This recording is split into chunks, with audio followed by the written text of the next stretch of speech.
There are stories you are taught, and then, serendipitously, there are stories that find you, drifting into your awareness as whispers on the digital wind. In the quiet corners of TikTok, winding threads of Reddit, beneath anonymous avatars and late-night forums, an idea stirs and settles, stubborn as dust, persistent as a lullaby in the dark. It is the myth of Tartaria and the enigma of the great Mudflood. Picture, for a moment, a vast empire. Not Rome with its marble glory, nor China with its ancient courts, but an empire bigger still. Tartaria, spanning oceans, marked on maps from centuries past, yet absent from every classroom. Some say this civilization boasted technology years, maybe centuries ahead of its time. Others claim that, in the 1800s, a disaster swept the world, a tide of earth that buried their cities under silent layers of mud. When the waters, or the earth, receded, new rulers simply built atop the ruins, erasing what came before. All across the globe, there are signs, or so the believers say.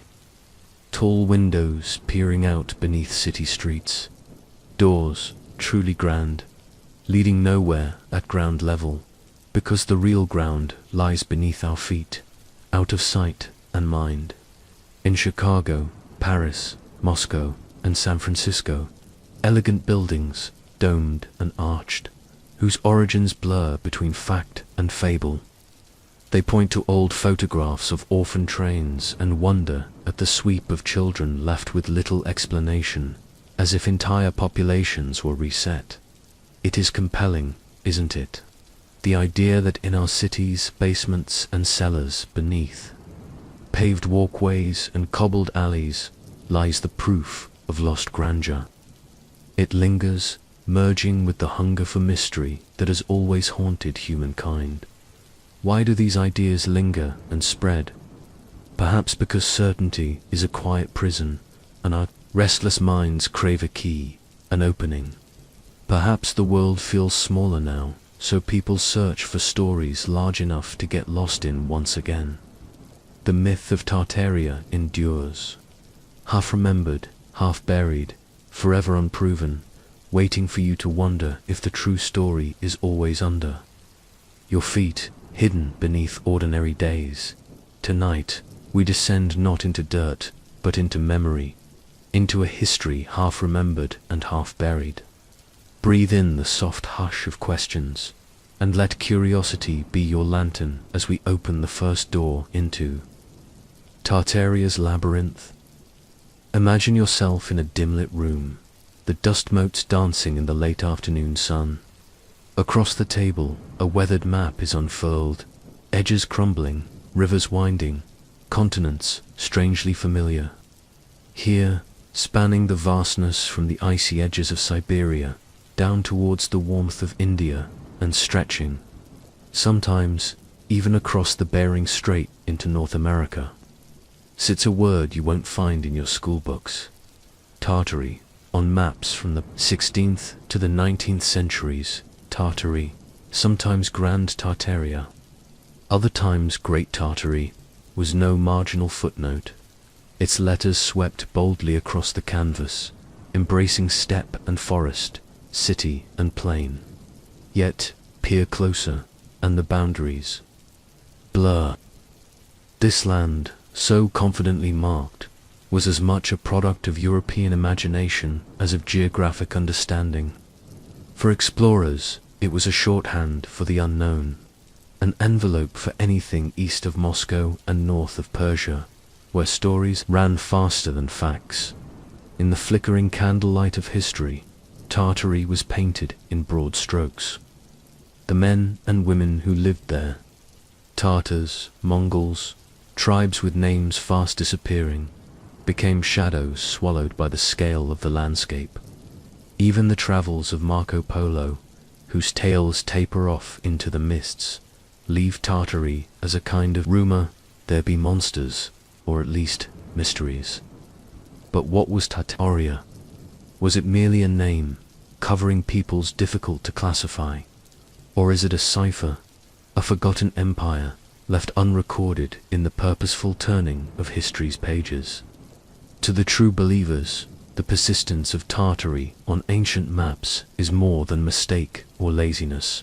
It is evidence, they claim, of a coordinated erasure. An empire scrawled out as easily as ink on parchment and lost just as quietly. Others, more cautious, see in these cartographic shadows the echo of a world so vast it could not be easily sliced up into neat categories. The empires of Eurasia rose and fell like the tide, and the rhythms of their lives. Nomadic, shifting, adapting, left little for outsiders to pin down in the cracks between knowledge and assumption. Tartaria endures, neither fully real nor fully mythed. So as you trace your finger over the faded letters and curling boundaries of these old maps, let your thoughts drift. Imagine a time when this land was the edge of the world, both present and absent, promising discoveries that may yet lie just beneath the surface. Allow your imagination to wander down the soft, winding corridors of history. Picture a campfire beneath endless stars, steppe grasses whispering underfoot, and distant riders emerging as silhouettes against the setting sun. In the collective Western mind, Tartars and Mongols often blended into a single tapestry, ferocious horsemen astride vast unknowable lands. Yet, this tapestry was woven with threads of misunderstanding, incomplete chronicles, and the occasional shadow of truth. Word Tartar itself is a relic of outsiders' tongues, a label chosen for convenience, not clarity. It referred at times to Mongols, to Turkic peoples, to countless tribes that drifted across Eurasia, never settling long enough for easy cataloguing. In European writings, Tartary became a stage, its actors, mysterious and often menacing. There, beliefs and customs filtered through layers of hearsay. The farther you traveled from Western Europe, the more Tartary seemed, less an empire, and more an atmospheric haze on the edge of comprehension. And yet, some accounts tempt the imagination. There are rumors in Russian chronicles and Chinese record shadows of powerful conates, sophisticated trade networks, and even cities gleaming along forgotten rivers. Their histories rarely made it to Western presses, perhaps because their stories did not fit the expectations of a singular, monolithic empire. The legend of Genghis Khan, too, is often roped into Tartaria's narrative by modern-day theorists. One of the world's most influential conquerors, his name conjures images of thunderous armies and horizons blackened by hooves. Yet even Genghis's empire, magnificent and fleeting, resisted firm definitions, prowling across continents, splintering quickly after his death. For true Tartaria believers, Genghis becomes symbolic, the last and perhaps greatest echo of a world-spanning civilization ultimately hidden by official history. So, in the twilight between fact and legend, the peoples of Tartaria are not erased but reframed, sometimes as conquerors, sometimes as victims of historical sleight of hand. Their existence invites us to reflect. How do we write power into history? And whose stories do we allow to remain?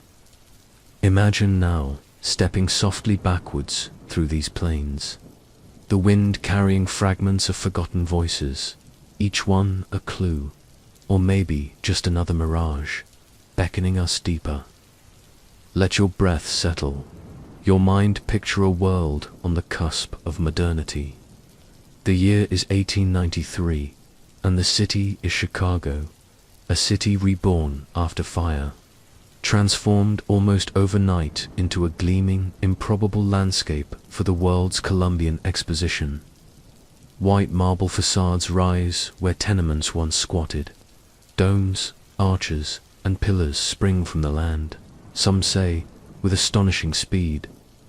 For those who whisper the legend of Tartaria, these structures are more than architectural wonders. They are hints of something inherited, not invented. Breathe in the atmosphere of the fairgrounds. Freshly laid gardens, luminescent avenues, grand fountains reflecting moonlight. Historians marvel at the feat of constructing so many monumental temporary buildings in such a short span. But Tartaria theorists point to their beauty, their seeming incongruity with industrial Chicago, and ask, were these buildings built from scratch, or were they refurbishments of far older, inherited grandeur? This pattern repeats.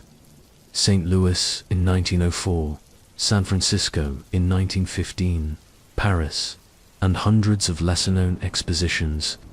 Time and again, vast palaces appear, used briefly, then often demolished, as if their mere presence is fleeting, accidental. The photos of these expositions conjure a dreamlike quality, men in bowler hats and women with parasols gliding past facades reminiscent of ancient Rome or Byzantium, illuminated by the newness of electric light.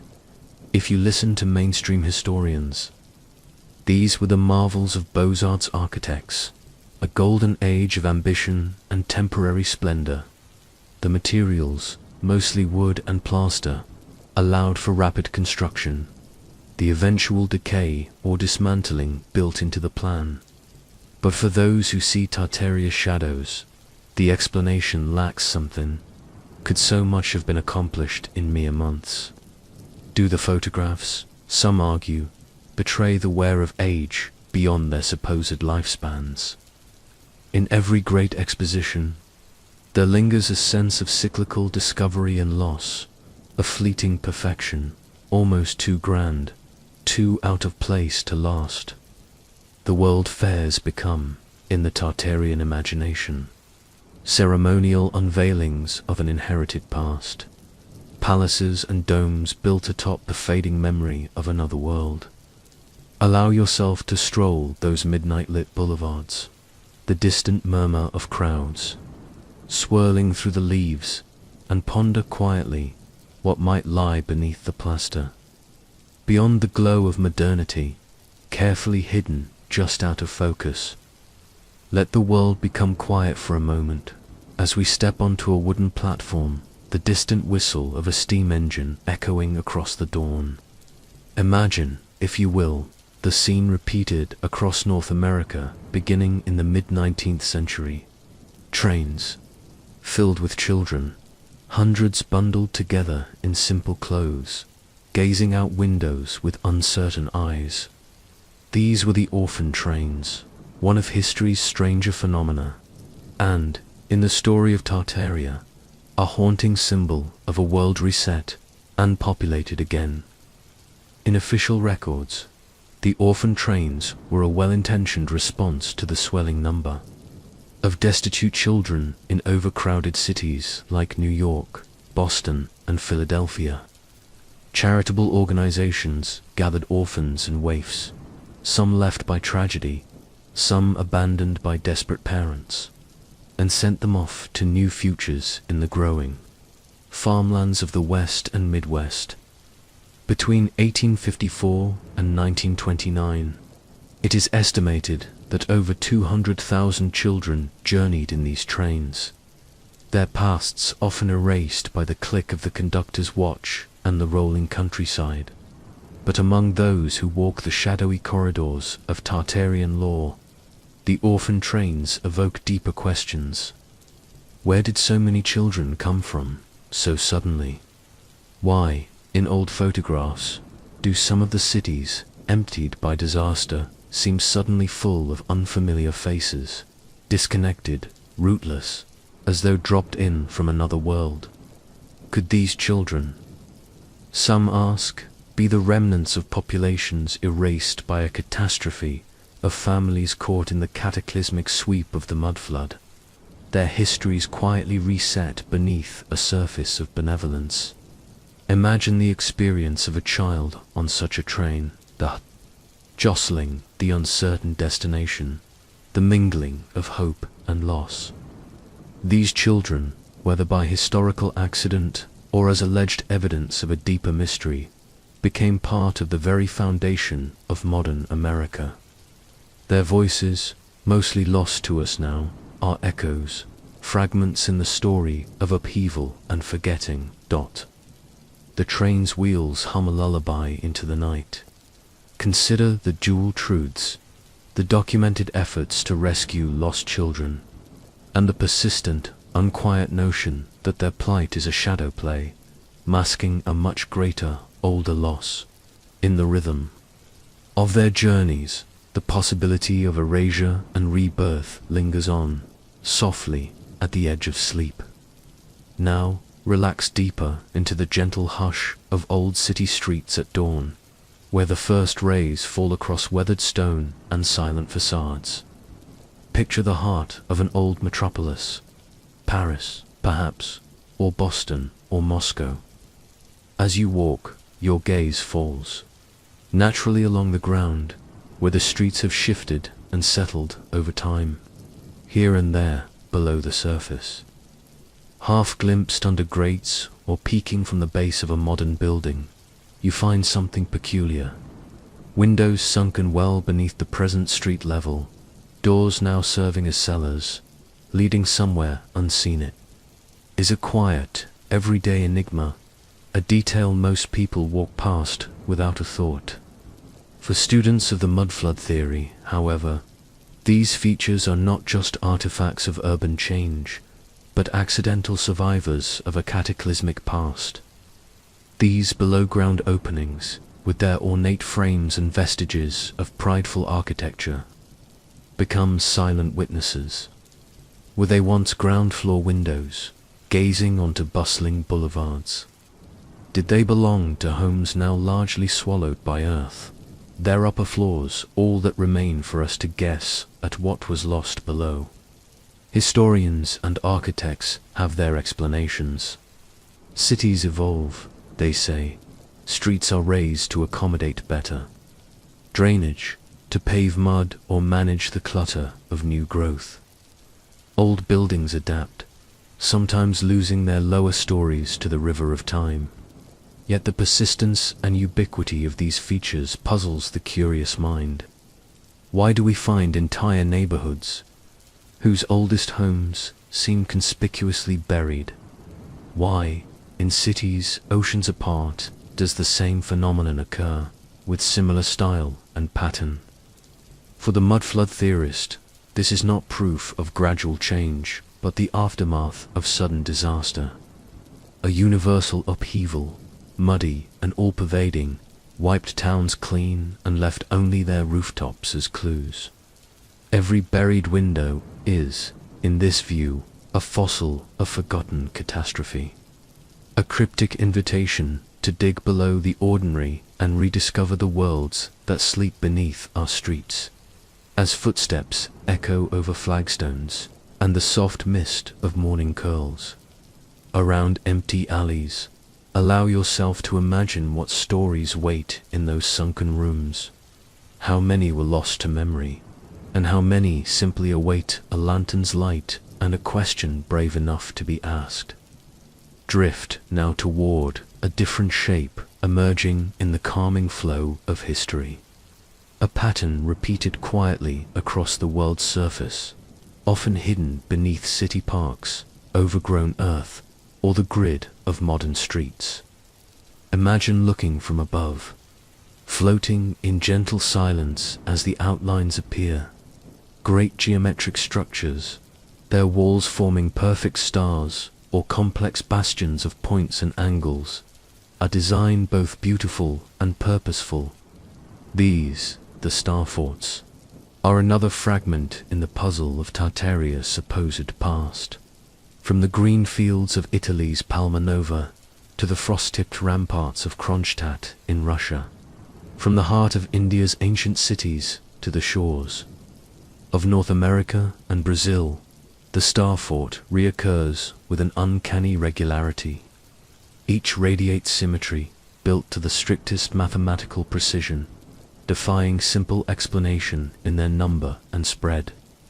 The standard accounts attribute the origins of these forts to the Renaissance and early modern Europe, a response to gunpowder, cannon fire, and the changing nature of siege warfare. Strategists, they say, needed walls that could absorb, deflect, and channel violence in new ways. But to followers of the Tartarian mystery, the ubiquity and uncanny artistry of star forts suggest more.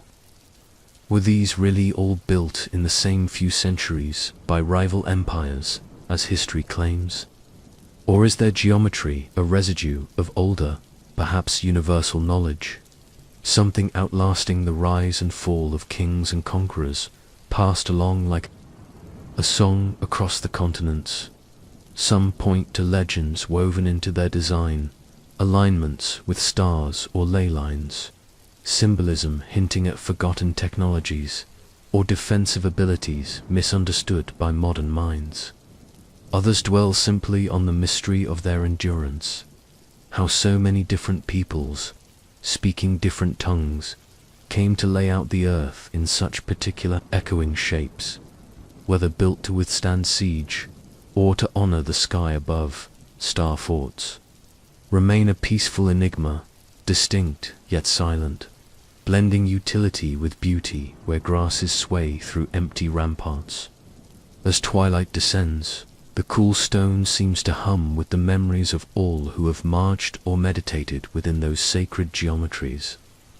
Imagine, for a moment, what lore was spoken beneath those slanted walls, and what quiet technologies, architectural or otherwise, have slipped away, leaving only the steady pulse of their stars.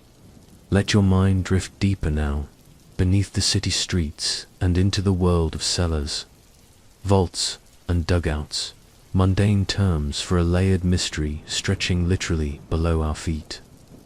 Picture explorers, sometimes modern-day urbanites, with flashlights, other times workmen repairing pipes, stumbling upon unexpected rooms beneath the known world. These substructures, lined with brick or rough-hewn stone, span continents, echoing beneath London, New York, Istanbul, and St. Petersburg, alike to the casual observer.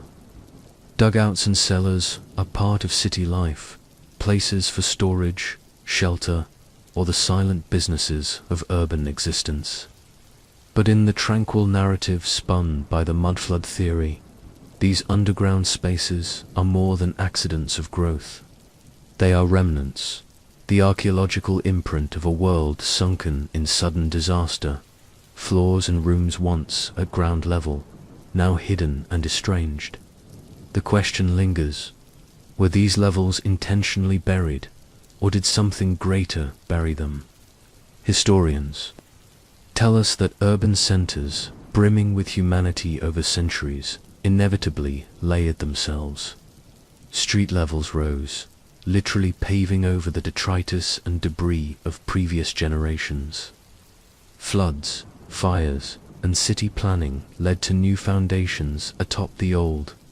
In places like Edinburgh, entire undercities with narrow passageways and sealed rooms reveal a history of adaptation to flood or poverty, not calamity on the scale of legend. Believers in Tartaria, ever gentle in their speculation, wonder if the official narrative is too neat. Why do so many older districts share the telltale? Signs, decorated windows peering out far beneath modern ground level, grand arches now supporting nothing but backfilled earth. Might we be living upon the surfaces of ancient civilizations, not only metaphorically, but in truth? The suggestion brings a quiet thrill that everyday life is but the surface of something far deeper as you descend.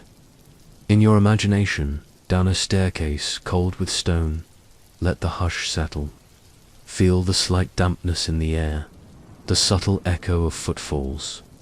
These places, layered with the forgotten rhythms of the past, invite questions with every brick and beam. Are they merely history's cellars, or the last visible proof of a world washed away so thoroughly it endures only in silence and stone.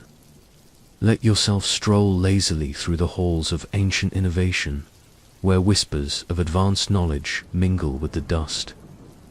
In the calm of curiosity, imagine standing inside a vaulted room, domed ceilings arching above, faint metallic temps in the air, stone floors cool against the skin. For some, these spaces are more than architectural wonders. They are remnants of lost technology, hints that Tartaria, or civilizations like it, may have wielded knowledge and energy we no longer understand. Consider the claims, buildings crowned with grand domes, bristling with spires or copper rooftops, seemingly built more for function than for ornament. Enthusiasts of lost technology point to these features, not as mere stylistic choices, but as possible energy collectors, harnessing atmospheric electricity or channeling natural resonance from the earth itself. In St. Petersburg or Prague, in old Ottoman cities, or along the American frontier, the repeated use of particular building forms, towers, obelisks, capacious arches, becomes, in this vision, a kind of coded language, one only partially deciphered today. Legends swirl of free energy, resonant sound healing, or lost methods for shaping and smoothing stone. Some propose that walls once sang with the music of their inhabitants, or that domes focused vibrations to create warmth or illumination.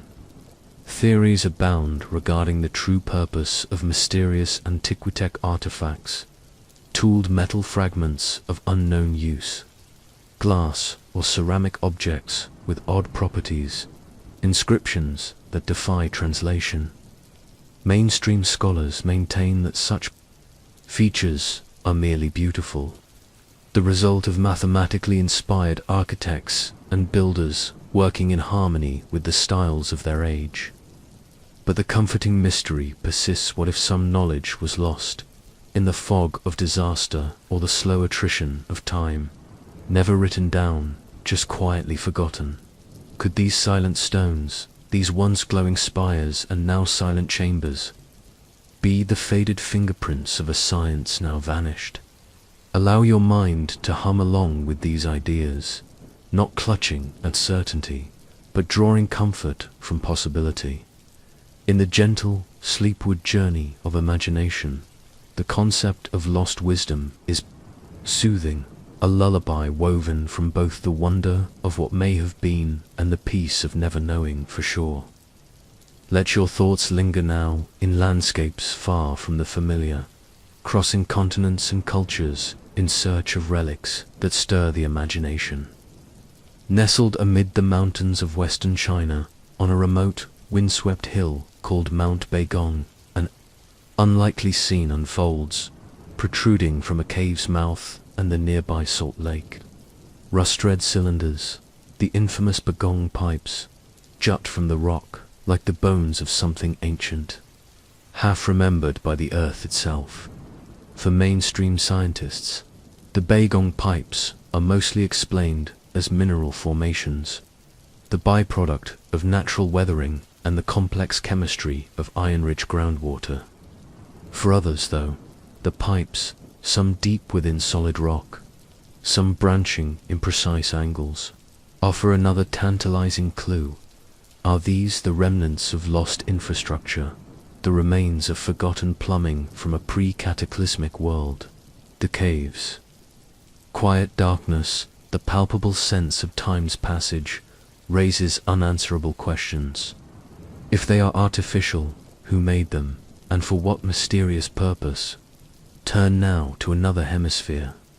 In the fog-shrouded Andes, massive stone blocks, some weighing many tons, rest with geometric precision atop one another at sites like Sacsayhuaman and Ollantaytambo. Their surfaces are smooth, their joins so perfect that not even a blade of grass slips between them. Conventional wisdom attributes these marvels to Inca stonemasons of extraordinary skill. Yet even scholars admit that their true construction methods are partly unknown. Take a slow breath. Imagine locals, centuries or millennia ago, passing these monoliths in daily life, regarding them as ancient even then. Theorists suggest these sites are evidence of technology long lost, machines or energetic processes capable of shaping stone as easily as clay, or perhaps knowledge of earth and resonance that faded with disaster or disuse.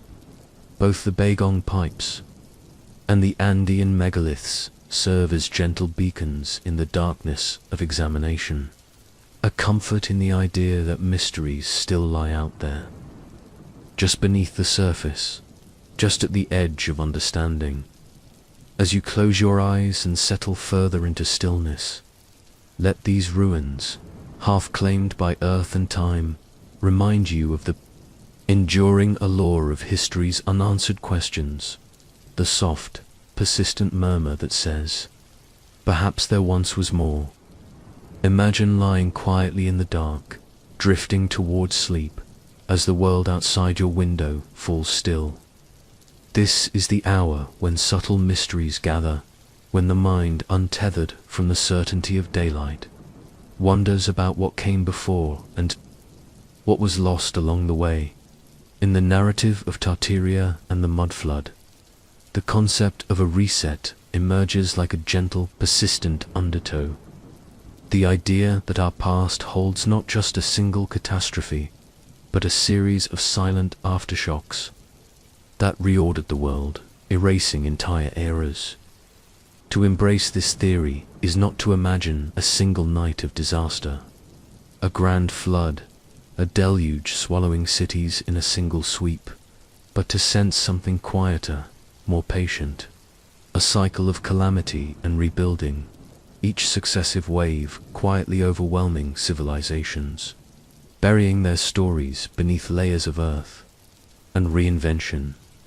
In the Mudflood legend, windows are sealed, doors entombed, cities half submerged, yet undestroyed. Life goes on, but history's page has already been turned. Believers point to the peculiar gaps in our records, the missing years, lost documents, populations seemingly rearranged overnight, languages and names effaced as if by design.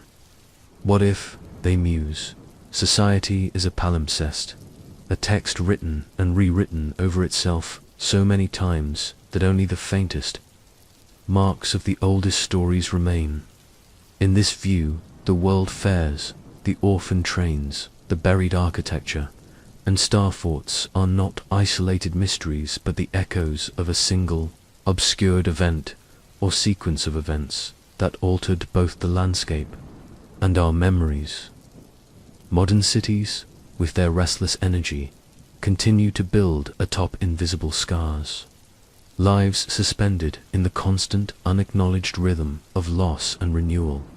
As you lay quietly, heart slowed by the gentle weariness of curiosity, imagine standing at the threshold of such a reset, hearing only the hush, the soft settling of silt and history, the awareness that some endings are so subtle, so thorough, we do not notice until generations later. In this silence, the mystery of Tartaria and the Mudflood becomes a bomb, a reminder that not all answers come at once, and that hidden things, like dreams, may still be waiting quietly in tomorrow's light. Allow yourself to arrive softly in the realm of the known, a world of careful study, stratified records, and the gentle, slow accumulation of evidence. If the mystery of Tartaria seduces the sleepward mind with visions of hidden worlds, the scholar's approach offers comfort of a different kind, the steady, documented unfolding of history through careful observation. Imagine digging down, not in search of catastrophe, but as a student of the rhythms by which cities truly grow. In nearly every older metropolis, London, Rome, Istanbul, Boston, archaeologists peel back streets, uncovering layers of brick and clay, cobblestone, mortar and wood. Each layer, more than a mere accident of flooding or disaster, is a snapshot of adaptation. As populations grew, as streets were raised for drainage or new roads, as fires demanded rebuilding upon charred foundations. Take, for example, underground vaults, sealed off not because of dramatic cataclysm, but due to the rise of new building codes, the layering of new streets for commerce and security. In New York, buried windows and doors often mark out the rise of pavement to accommodate trolley lines, water pipes, and the gradual build-up of refuse returning again and again over centuries. Historians remind us, humanity, like nature, is both restless and resourceful. Each generation constructs atop the practical ruins of the last, motivated by need and opportunity rather than the hand of fate or deliberate concealment. Sometimes the process is slow and predictable, sometimes dashed with moments of chaos, earthquakes, plagues, or the inexorable sprawl of a growing city. The lesson offered by archaeology, then, is this: the world's layers are rarely neat, but they are almost always comprehensible. Through careful study, soil samples, old maps, municipal records, a patient picture emerges, where some see only the strangeness of a sunken street or an arched cellar. The historian sees a continuous line dancing through the centuries and is comforted by its logic. Imagine sifting through these layers with gentle hands, uncovering not secrets but stories, a quiet assurance that, even as we wander, the earth beneath us is not always hiding an empire, but sometimes, simply, the lives of those who came before. Now, picture yourself wandering through time on the slow-moving tide of geology and weather, where stone and soil have their own subtle rhythms, quietly shaping what lies above. The built environment around us, no matter how permanent it seems, is forever subject to the gentle, insistent pressures of the natural world. Consider a city like Venice, famous for its beauty but even more so for its gradual sinking. A process so slow and unhurried that no one alive remembers when it began. All across the world, buildings constructed on riverbanks or old marshlands settle gently downward in soft earth. As enough decades pass, street levels are raised, sometimes repeatedly, and the lower parts of structures are gradually obscured by time, mud, or intentional fill. Architectural historians studying old Paris, Boston, or Istanbul note the same quiet process. With each new layer of gravel, paving stone, or asphalt laid atop the old, the ground floor becomes something less, eventually a basement, a walled-up window, an entry left to darkness and dust. This is not a mystery, but the record of adaptation. Cities adjusting to changing rivers, to floods, to the ceaseless pull of gravity and rain. Sometimes, too, disaster plays its part. A slow-moving landslide, a river shifting its course, or a frost heave raising one part of a structure above another. These changes are mild and rarely dramatic, shaped by the kind of slow patience that only nature and time can muster. Yet to the curious mind, the sight of a buried doorway or sunken road always carries the echo of something more. A gentle invitation to question, even as the scholar points to the logic of settling ground. Underneath the regular rhythms of city life, the earth keeps its own time, unconcerned by the stories that play out above it. Allow this cadence to wash over you, a gentle reassurance that while our stories are delicate, the forces of the world beneath are both enduring and inevitable, a soft, persistent presence beneath every city, every stone, and every mystery left unfound. Picture a city long lived in, the rhythm of its daily life going back centuries. Picture streets bustling with market stalls, carriages, and the slow march of progress.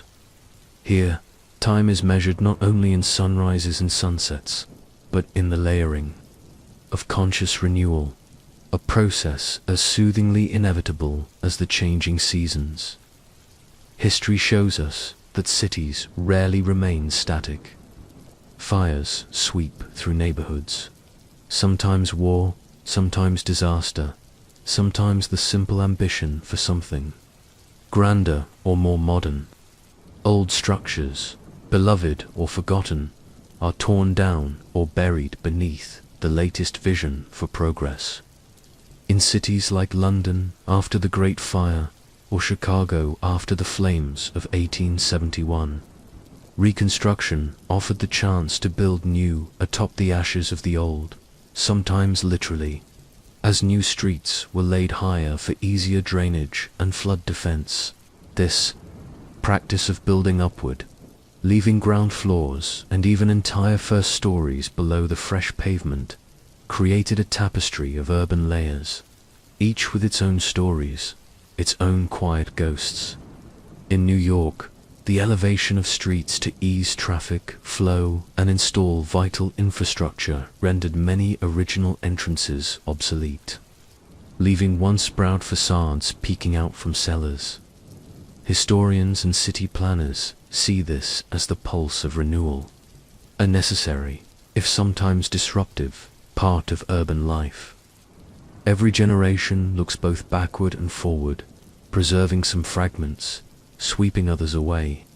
The old city never truly disappears. It hums below cobblestones and concrete, whispering from bricked-up windows, hidden archways, and lost alleyways. In quiet hours, archaeologists sometimes wander these layered spaces, brushing dust from the mosaics of old floor tiles, pausing beside doorways long since buried and silent. Each hidden corner offers solace, not evidence of erasure, but of the endurance of memory and the soft continuity of human settlement. Tonight, let the idea of urban renewal settle around you, a comforting thought of lives gone before, making way for what was yet to come in the endless, sleepy rhythm of the city and its stories. Picture the soft thrum of a modern city at night, the distant rattle of a subway, the gentle vibration as water courses through pipes unseen beneath the surface. Below the feet of late-night wanderers and the traffic of each new day, the ground holds a labyrinth of tunnels, cisterns, and conduits. This hidden world is a testament not to disaster, but to generations of careful design, adaptation, and necessity. In ancient Rome, the Cloaca Maxima, the greatest sewer, carried the city's effluent away under arched stone and brick, serving as a model for city engineers for centuries. Medieval Paris grew orchids of tunnels and channels, navigating the shifting water table and the needs of a restless, growing population. Boston's Back Bay and Moscow's sewers are layers upon layers, each responding to changes in public health, technology, and how a city must survive. A common experience for those who work beneath these streets, utility workers, repairmen, or archaeologists, is the discovery of forgotten pipes, bricked-up side tunnels, or stone wells unknown to living memory. These are not, scholars remind us, artifacts of a lost civilization, but the remnants of older systems, built, abandoned, and built again, as each generation's needs reshaped the city's hidden infrastructure. Even today, new projects often unearth these silent witnesses. A water main lined with bricks, centuries old in London, gas pipes meandering near remnants of Roman roads, abandoned trolley tunnels beneath modern boulevards. Each is a layer, one folded carefully upon the next. not through catastrophe but through patient renewal and the gentle, persistent hand of progress. In this way, cities become palimpsests, a comforting image, each story overlapping softly with the next, a record of adaptation rather than loss. The knowledge that beneath the ordinary pulse of daily life, there exists a quiet, enduring world of tunnels and pipes can be strangely soothing, evidence of our continuity, not our forgetting. As you drift further into thought, imagine these hidden arteries running beneath your own home, networks as old as the city itself, quietly shaping the world above as time slips softly by. Let the night deepen as you settle into the gentle cadence of history's quieter tales. Not the official proclamations, but the murmurs that flow along the edges of collective memory. There is a fascination, nearly universal, with the idea that parts of our history were purposefully hidden, edited out by unseen hands. For those who keep the memory of Tartaria alive, this suspicion lingers like a soft shadow. Why has such a grand empire left so little in the annals of the world? Pause and consider, as the scholars do, the ways history can be shaped. Empires collapse, and their names are erased. Maps are redrawn, records rewritten, stories lost for reasons as mundane as war or as quiet as political convenience. Yet the notion of deliberate suppression, of a global effort to remove Tartaria from consciousness, feels compelling in a world saturated with information, where the possibility of secrets holds a soothing allure. Internet forums, late-night videos, and whispered conversations sift through old maps, census rolls, and the curious blank spaces of the past. Why, they ask, do so many 19th century records refer so obliquely to Tartary, only to see it vanish from school books by the dawn of the 20th century?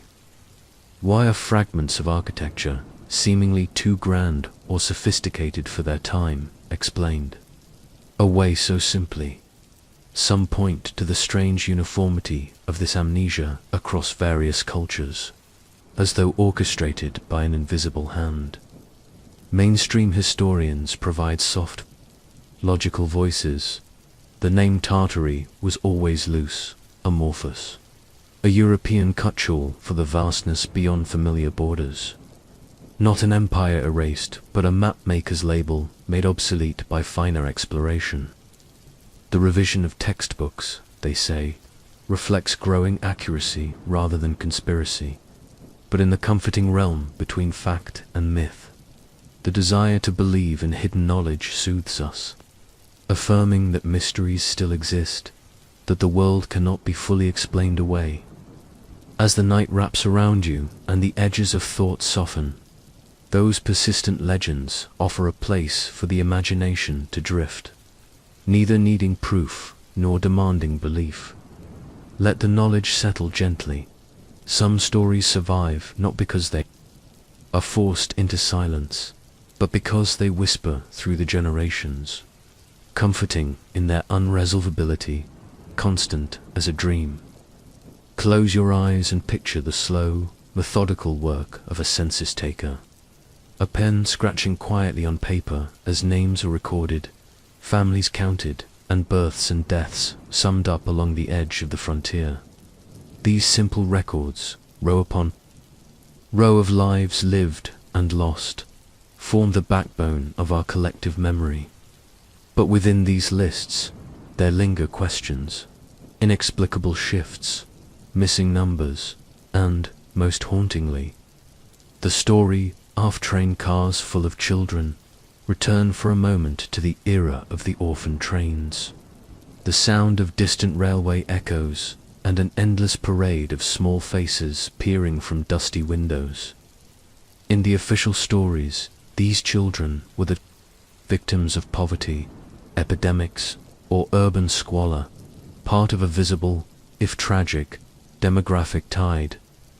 But for those drawn to the narrative of Tartaria, the prevalence of orphans in census records, particularly in the aftermath of calamity, speaks to something more profound: the possibility that entire communities were swept away, their places quietly filled by those with no links to the vanished world underfoot.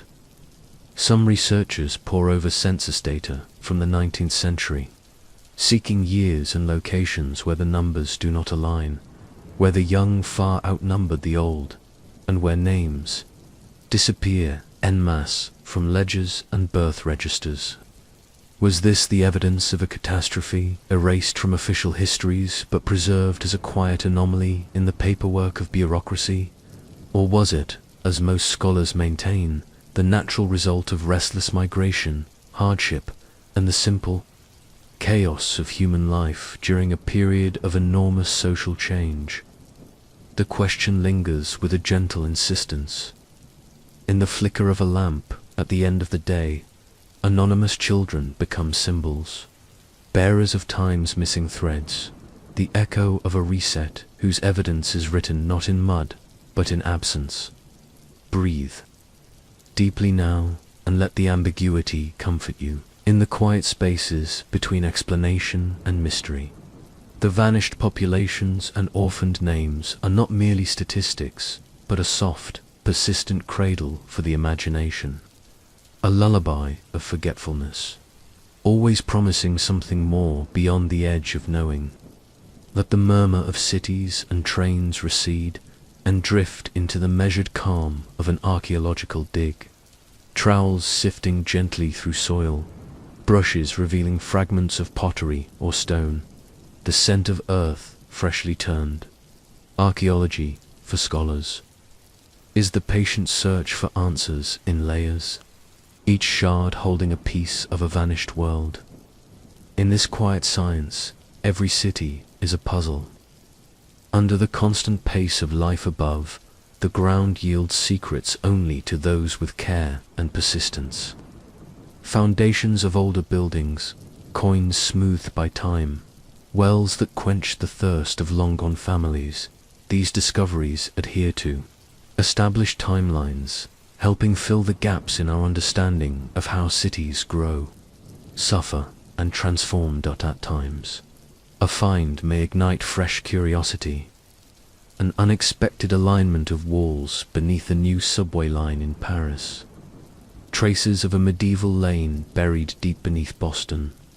The polished brickwork of a Roman bathhouse found while constructing a Moscow metro tunnel.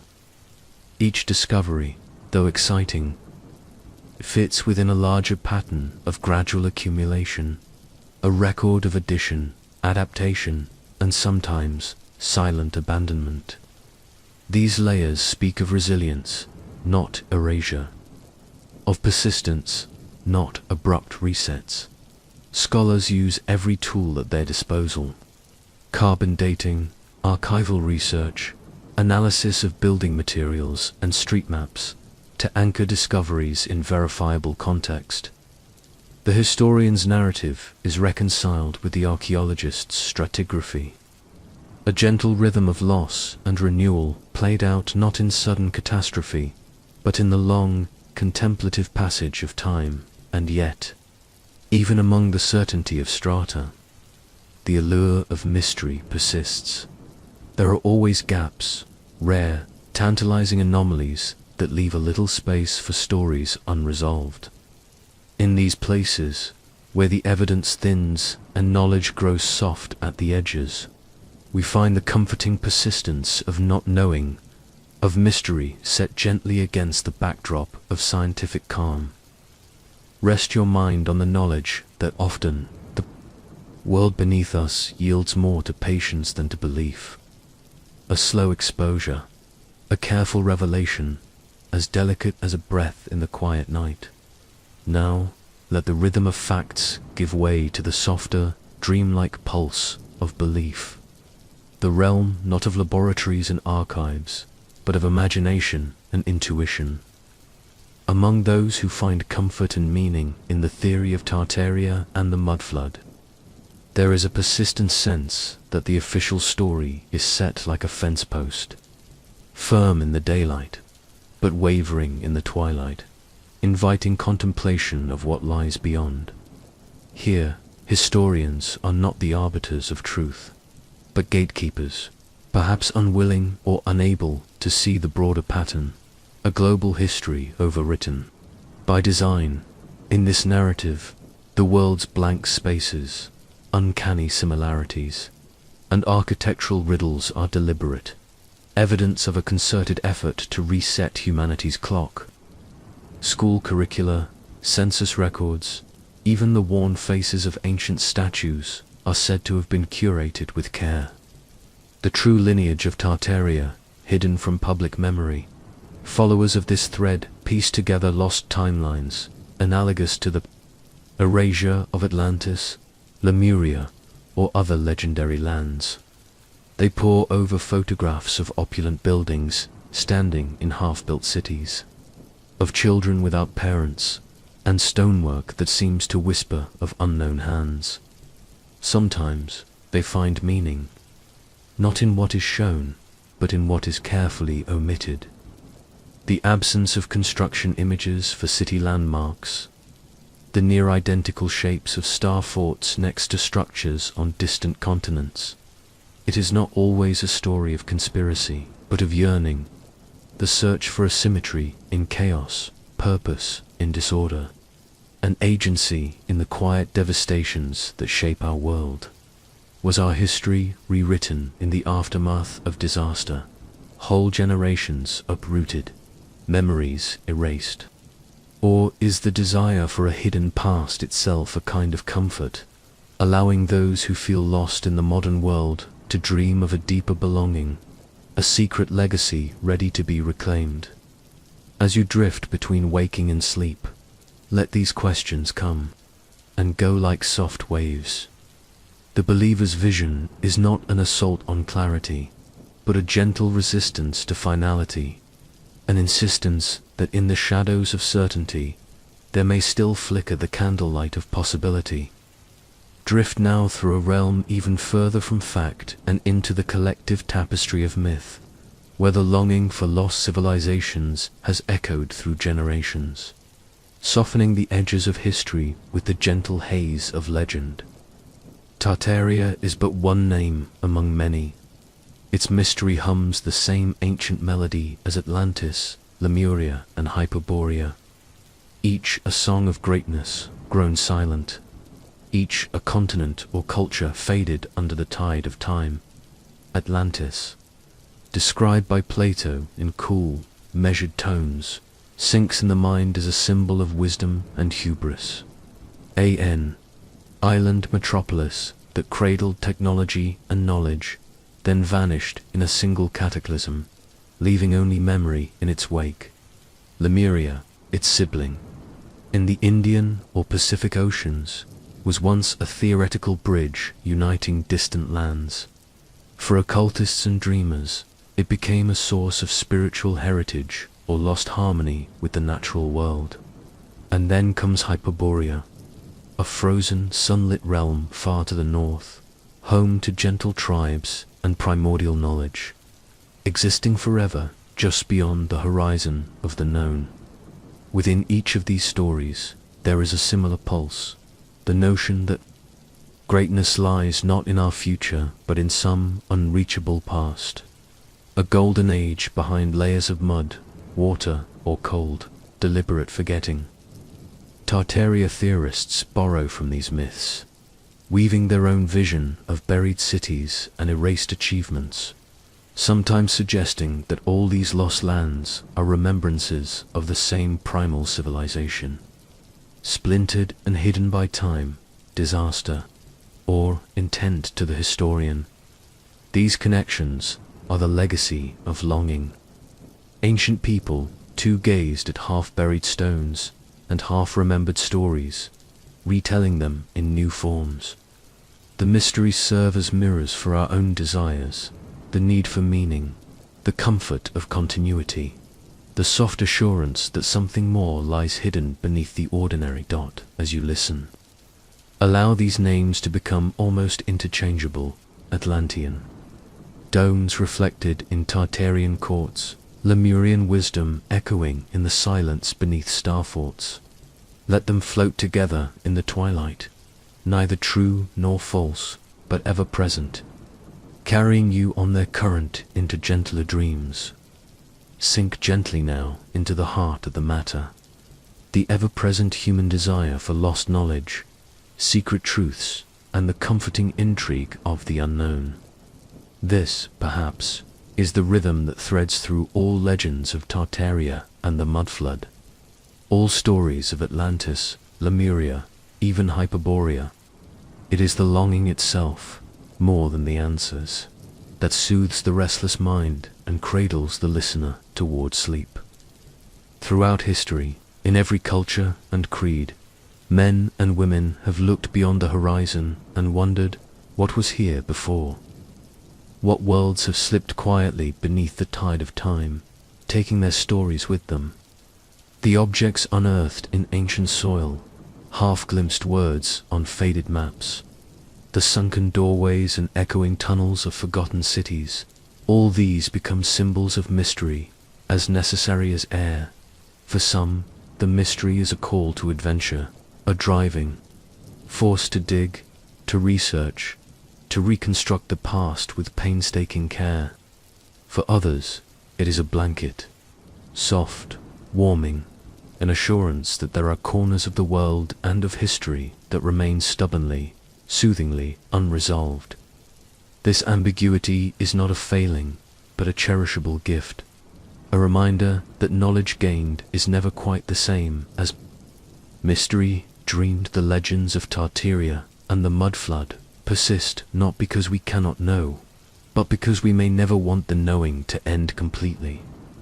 There is pleasure in the uncertainty, in the gentle friction between what is and what could have been, an echo of stories whispered round fires, carried through the hush of night, repeated softly through generations, always just out of reach. As you settle further into the dark, let this human hunger be your comfort. The mysteries endure, not to frustrate, but to gently guide us, reminding us that wonder, not certainty, is the truest companion of sleep. Now, as we begin our final descent into calm, let us gently sort through the layers that remain, legend and fact, possibility and proof, allowing each to settle in its own tranquil space. This is the peaceful work of evening minds, not harsh skepticism nor blind belief, but the soft sifting of history and myth, laid side by side like stones in a garden path. The empirical evidence is quietly persistent. Tartary, as it appears in centuries-old maps, represents not a unified, secret empire, but rather the collective uncertainty of mapmakers facing a mystery greater than their tools. The vast, shifting sweep of Eurasia, whose countless peoples moved and mingled beyond the settled world of city-states and kingdoms. The Tartars named on those maps were, in truth, many groups, Turks and Mongols, steppe nomads and settled farmers, communities that left their traces not in lost technology, but in the rhythmic cycle of conquest, migration and alliance that fills the region's past. Anthropologists, digging patiently in Eurasian soil, have found not hidden energy devices or impossibly ancient pipes, but the bones of yaks, the fragments of pottery, and the scripts of forgotten dialects. Each piece adds, carefully and slowly, to the patchwork of our history, their honest silence resisting the lure of easy answers. Historians find no evidence of sudden worldwide mudfloods, nor of lost continents or erased census rolls by design. Instead, they speak of fire, flood, and migration as recurring natural processes, inevitable waves that pull down homes and cities so that others might be built atop their remnants. The orphan trains, the buried doors, even the ruins of old fairs. Each emerges less as proof of a cover-up than as the result of urban growth and the timeless resilience of those who adapt. Yet, all the measured certainty in the world cannot explain the persistence of longing, the enduring comfort of the mystery.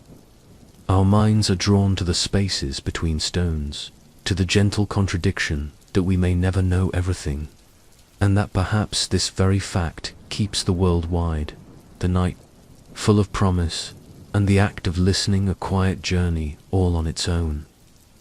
Take a languid breath and imagine the landscape of old cities, not as victims of a singular, shrouded disaster, but as organisms enduring the long, tender embrace of earth and water.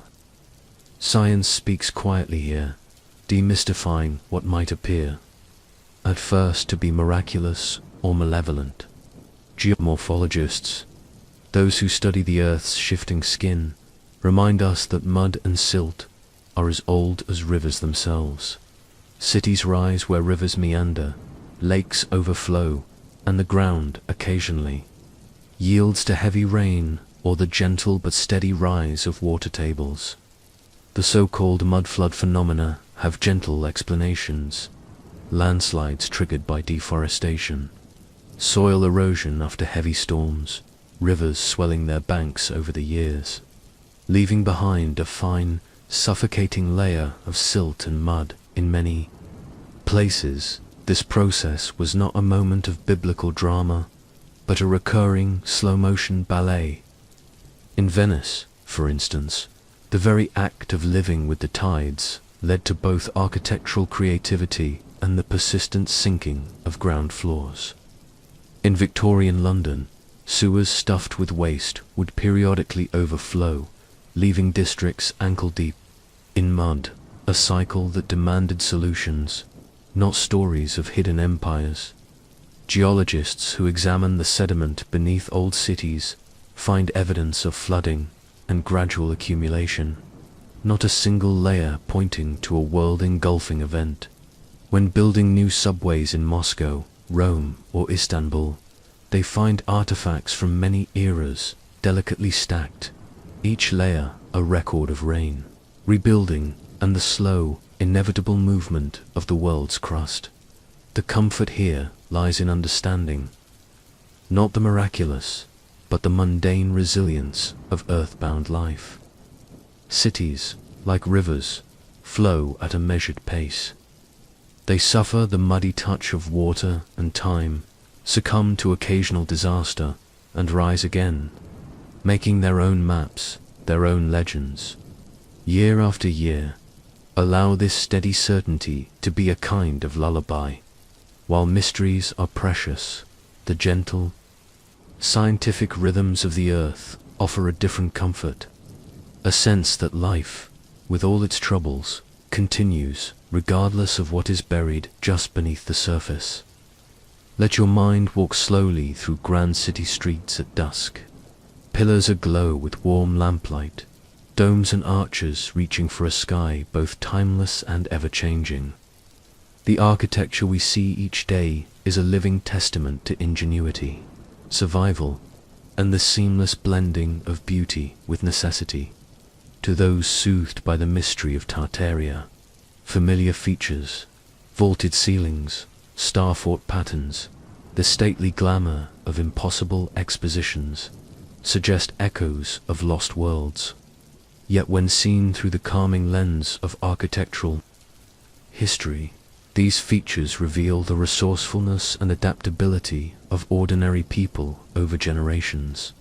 The elegance of World Fair pavilions, for example, was born from both ambition and ingenuity.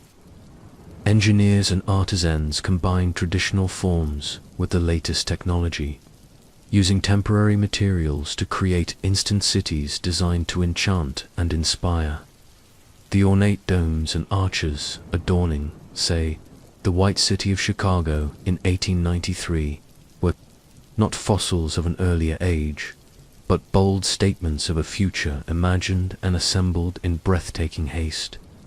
Once their purpose was served, these buildings were dismantled, leaving behind a memory, not a mystery.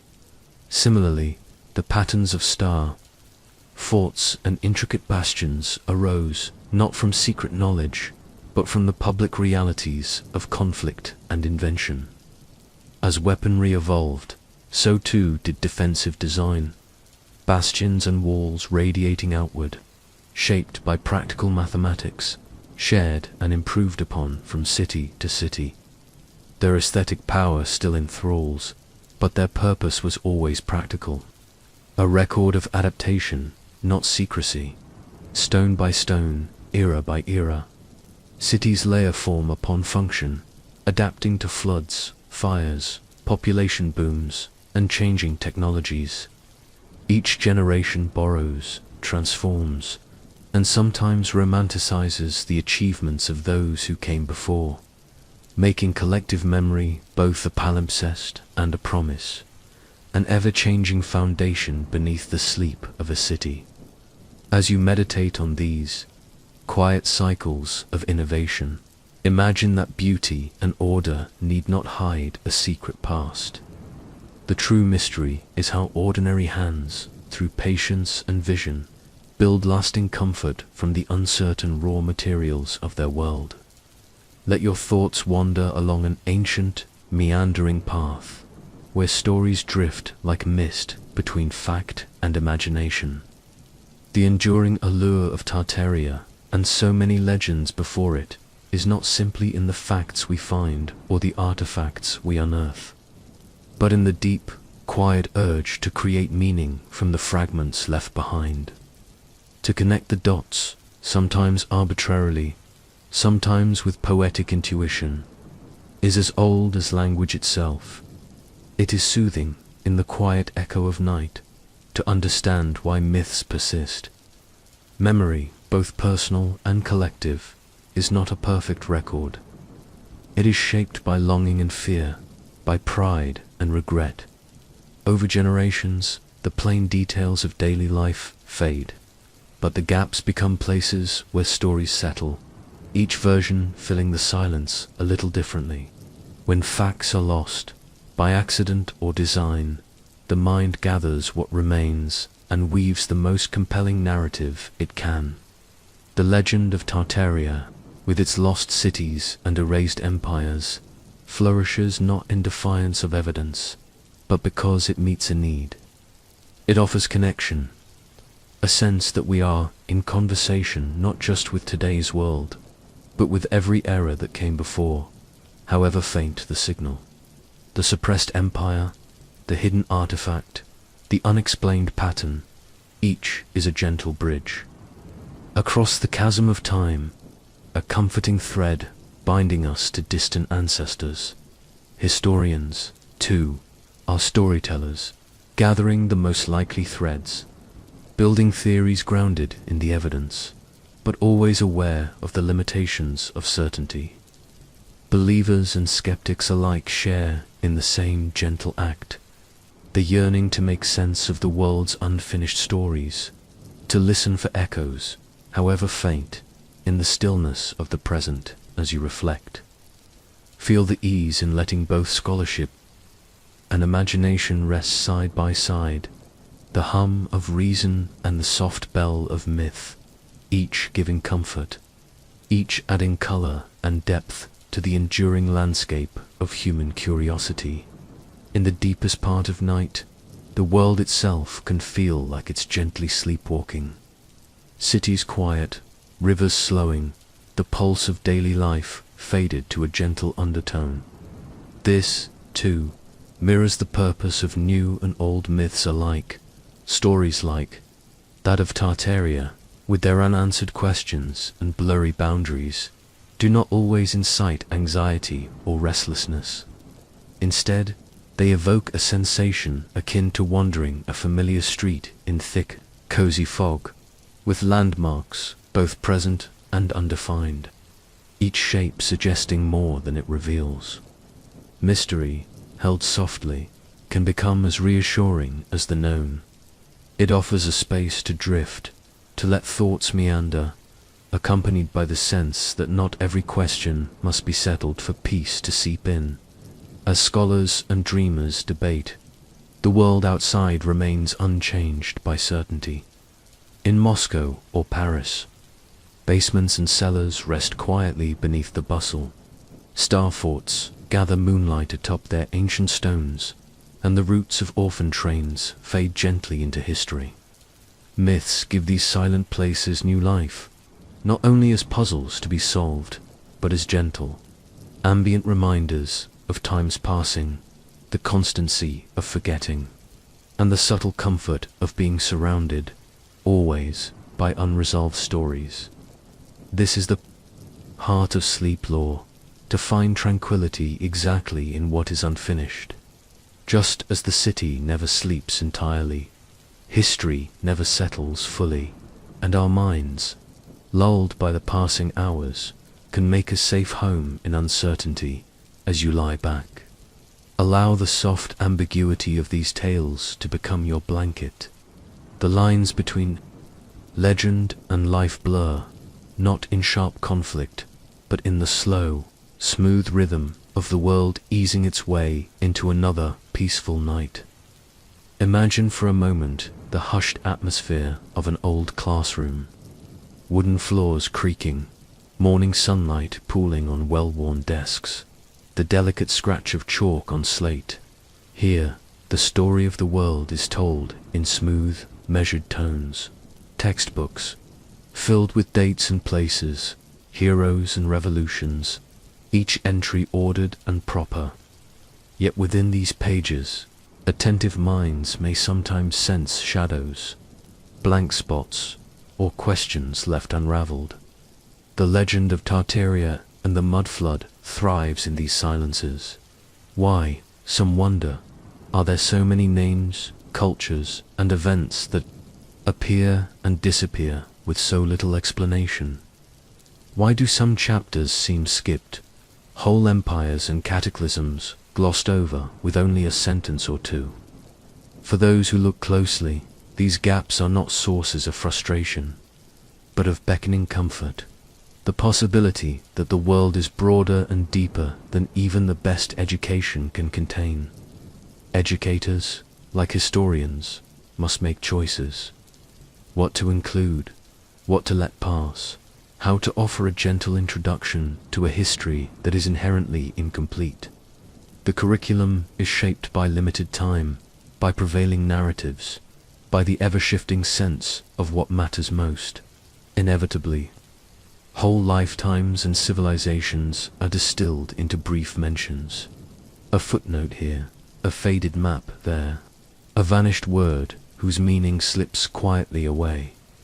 It is in these quiet absences that myth and curiosity intertwine.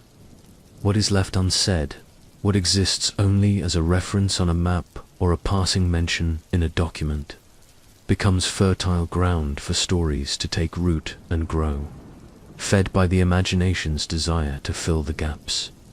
Allow this to comfort you. The omissions of history are not necessarily conspiracies, but gentle reminders that no telling of the past can ever be complete. In these unspoken spaces, there is room to wander and drift, to find stories of your own, to shape the hush of what is missing, into a peaceful place where sleep can settle in. Picture, now, a quiet museum at dusk. Glass cases hold ancient tools, shards of pottery, scraps of once fine textiles. Each item is softly lit, their surfaces worn and serene. In their arrangement, there is not a shout of certainty, but a hush, an invitation to look, to wonder, to gently interpret. The comfort of evidence lies not in firm answers, but in its honest weight. What we hold, what we see, is always incomplete. A sampler of lives and moments, plucked from the vast flow of time.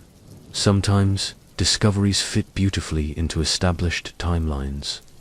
A Viking brooch in York, a Roman amphora in Lyon, a Byzantine coin caught in the earth of Odessa. Other times, artifacts seem to linger outside the obvious story, quietly resistant to easy explanation. These outliers do not argue directly for lost empires or global resets, but serve as steady anchors, reminding us that absence can be just as telling as presence. The lack of Tartarian artifacts is not, on its own, proof of erasure or malice, merely an echo of the reality that history loses more than it keeps. Mud, fire, water, and simple passing years dissolve as much as they preserve, leaving behind partial pages. Archaeologists and historians work with this gentle frustration, building understanding from fragments, each carefully set against what is missing. Interpretation, then, becomes an act of patience and humility, sustained by the peaceful awareness that much will always remain out of reach. Let this idea settle over you. Evidence is a cradle, not a cage. The gentle weight of what we know and what we do not makes a softer place for sleep and wonder than absolute certainty ever could. Ease into a space where seemingly opposing ideas may sit quietly side by side, their sharp edges softened by dusk and the gentle hush that night brings. In our waking hours, we may seek clarity. As sleep approaches, we are comforted by the notion that truth can have many shapes, a mosaic, not a monolith. The legend of Tartaria and the Mudflood is a story told in two voices, one measured and exacting, the other wistful and open-ended. Science and archaeology, with their steady hands and calibrated tools, offer timelines and processes, layers of earth and artifact unearthed with care. They assure us that what can be found will be, and what is missing is simply the cost of time's long journey. Yet beside that reasoning, the human need for myth endures. The playful suspicion, the yearning for lost lands and erased wisdom, whispers a parallel comfort. One narrative brings peace by explaining, the other by promising mystery, a balance as soothing as the gentle percussion of rain outside a window, or the muted dialogue of memory and dream. In the slow, tender work of historians and believers alike, there is a kind of harmony. Both respond to the irresistible pull of the past, two questions that have no final answer. Both seek to cradle wonder, to give shelter against the press of too much certainty or too little depth.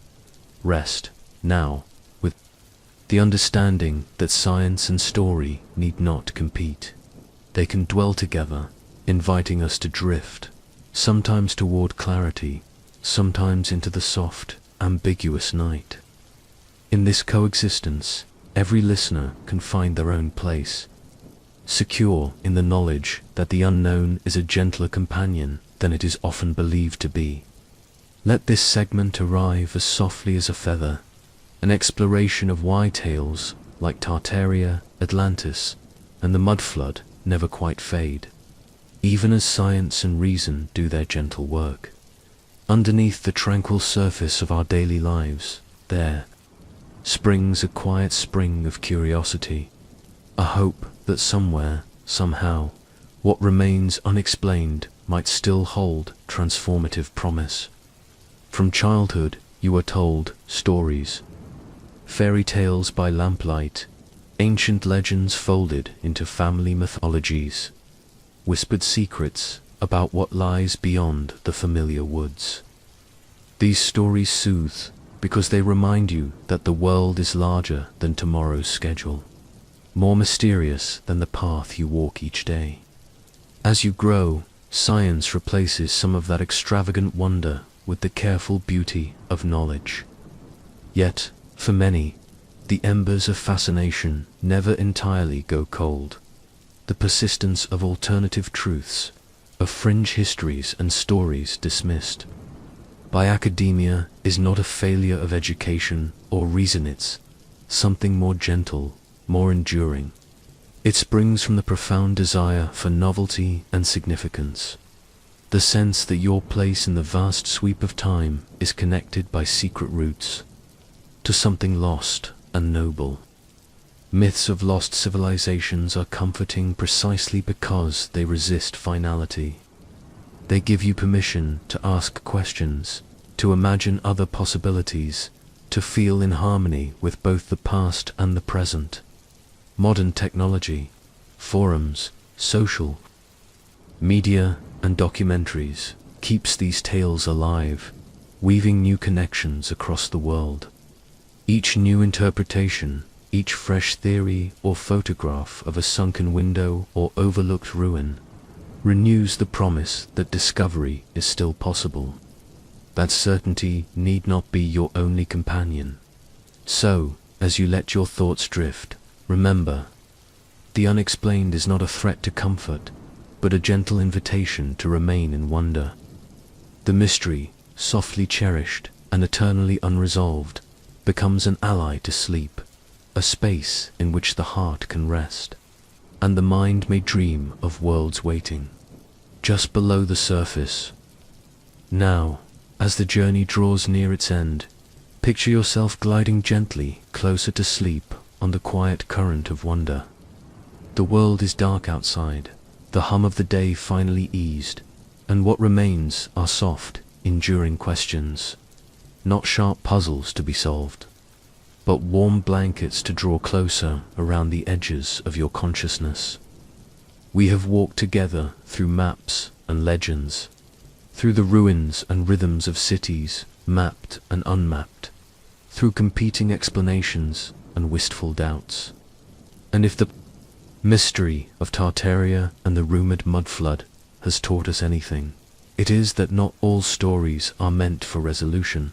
Some are simply meant to be companions, lanterns along the river's edge, guiding us inward, enticing us to pause, to listen, and to let go. As knowledge and myth overlap, your mind finds its peace in the liminal space between. Let sleeping architectures, buried doorways, and half-told tales become part of the gentle landscape drifting by in your imagination. Let the contradictory voices of scientists, believers, skeptics, and dreamers hum together in a lullaby of ambiguity. Perhaps, after all, the greatest comfort is not knowing whether Tartaria was fact, fiction, or a little of both. Perhaps history's shadows are not there to frighten, but to ground us, reminding us that the world is full of unexplained beauty, and that these gentle mysteries are as essential to your inner life as breath itself. Breathe out, and with that breath, release the need for solutions. Draw in the calm assurance that mystery belongs not to yesterday or today alone, but to the unending depths of human curiosity. Soothing, ancient, eternal. As the last echoes of story dissolve into the quiet, let yourself sink deeper into tranquility. The gentle hush that arrives at the close of a long and wonder-filled journey. In the darkness, history and legend have settled softly around you, as benign and protective as a favorite blanket drawn snug at bedtime. We have wandered together through the shadowy corridors of Tartaria's forgotten empire, peered into the sunken windows of old cities, and followed train tracks carrying orphaned generations westward as the world remade itself. Along silent star forts and under layers of ancient mud, we found not answers, but the gentle presence of mystery, unfolding slowly like dusk on a summer evening. The world around us is layered, complicated, and, in its gentle ambiguities, deeply reassuring. For every certainty laid down by science, there remains an open field for wonder and myth, a space for imagination to breathe, for yearning to flourish. The stories you hear, the questions that linger, are not there to trouble you, but to cradle you, reminders that the journey of discovery is endless, that every silence in history is a new beginning. Tonight, as sleep draws near, you can rest in the knowledge that it is perfectly all right not to know it all. The allure of the unexplained, the calm of the unresolved. These are gifts history gives us as we dream. The world is not smaller for its missing chapters, it is vaster and more welcoming. Even the shadows and contradictions of Tartaria guide us toward a peace that is beyond answers, toward a rhythm that reassures and lulls us. So let your thoughts drift, soft and unhurried, into these half-remembered empires. Let the rhythm of old stones and gentle myths be your guide into sleep, the slow heartbeat of the past blending with your own. May you find rest in the mysteries, comfort in the unknown, and solace in the stories we share again and again. Beneath the sweep of ancient and modern stars, sleep well, dream kindly, and remember, some wonders are best left half buried, for us to find softly again tomorrow.